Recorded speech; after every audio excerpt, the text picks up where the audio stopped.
You were the best of the best. But the proudest day of my life was when you turned legit. You started a family, and you got out of the life.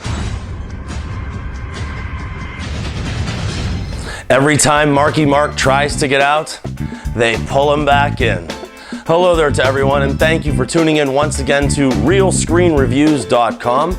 I am, of course, movie critic Nick Iacobucci, and our next movie review is Contraband. This actioneer and thriller opened in wide release on Friday, January 13th, 2012, and it stars Mark Wahlberg, Giovanni Ribisi, Kate Beckinsale, J.K. Simmons, and Ben Foster.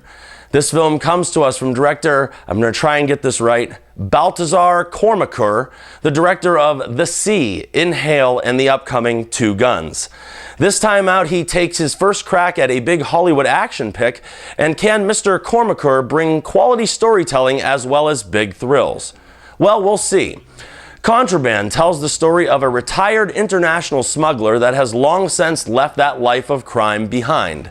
Chris Farraday, portrayed by Marky Mark, must re-enter the life when his brother-in-law gets into a crapload of trouble with some powerful and very shady individuals. Chris must run Contraband this one last time in order to pay his debt in full. However, things quickly begin to unravel with a detailed timeline for which to abide, and he is also forced to quickly retain talents that he hasn't been a master of in years. Throw on top of this hitmen, law enforcement, and a powerful crime boss from the Russian mob, and I would say that you have a recipe for a big adventure ready to explode. Well, people, though I have never heard of this filmmaker before, I do like what he can do with the lens.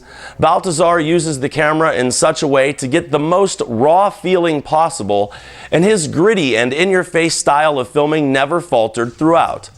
The absolute best way to describe Contraband is to say that it looks and feels like an episode of FX's brilliant crime drama, The Shield.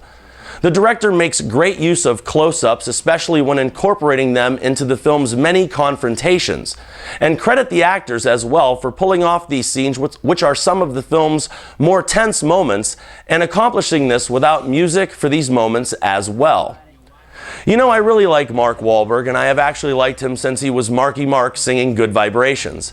But seriously, people, how many times can you pretty much play the same character in pretty much the same movie over and over and over again? You know, there's Four Brothers, Max Payne, and The Corruptor, where all he does is simply retread essentially the same plot line time and time again. The thing is, not only is he talented, he is really talented when he chooses to align himself with truly brilliant directors like Paul Anderson and Martin Scorsese. Unfortunately, that seems like a rarity in his career. He should take lessons from Matt Damon, who just about every time out works with one of the best directors in the business, and that's going all the way back to Gus Van Sant in his breakthrough film. Wahlberg just really needs to challenge himself as an actor much more often, and he should also be a tad bit pickier when it comes to the scripts. Now, another actor that I'm very fond of is Kate Beckinsale. I can't believe, however, that she took this role, or that the filmmaker sought out such a known leading lady for such a standard damsel in distress or throwaway character.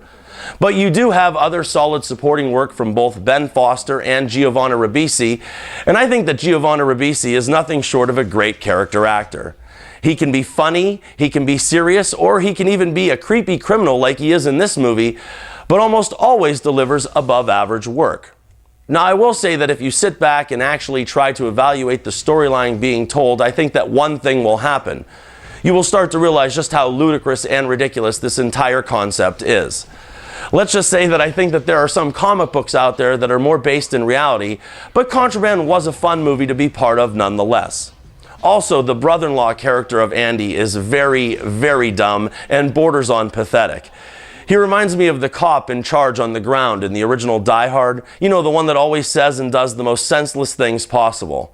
Oh, and one more thing. Contraband has such a Hollywood ending that I'm surprised that the filmmakers didn't put the actual Hollywood sign in the feature's final shot. You know, that would have been easy for them to ride off into it.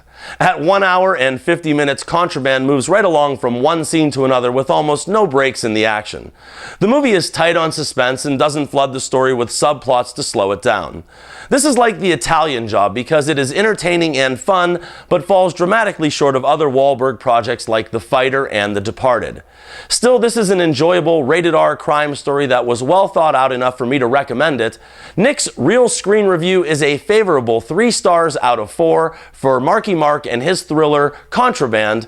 And remember, people, I'm not always right, but only when it comes to the movies, and thank you for your attention. Where's my wife? Tell him not to dump it in the water. You will never find that money.